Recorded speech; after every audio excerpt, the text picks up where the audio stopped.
Okay, nasa lamesa na yung aking ulam guys. Pwede na po tayong kumain guys. Ito na po yung aking sinigang na manok na parang tinola.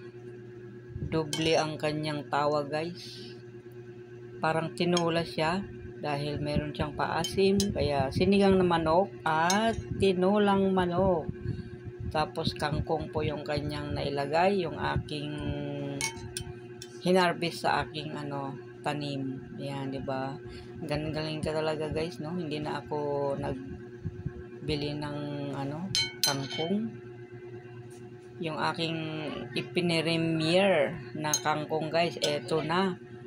Ayan na, kahit payat siya, pero sariwa naman siya, guys. Ayan. Yummy siya, guys. Ayan. Yan po ang manok. Medyo marami-rami sabaw para maraming sabaw. Tamang-tama yung tag-ulan, guys. Ayan. Kain daw tayo, guys. At tignan ko kung anong lasa. Wow. Lasang sinigang at lasang tinolang manok. Diba, guys? Dalawa ang kanyang tawag. Ang galing-galing. Mamalaya Vlog. Ayan. Kain na tayo, guys. Thank you for watching.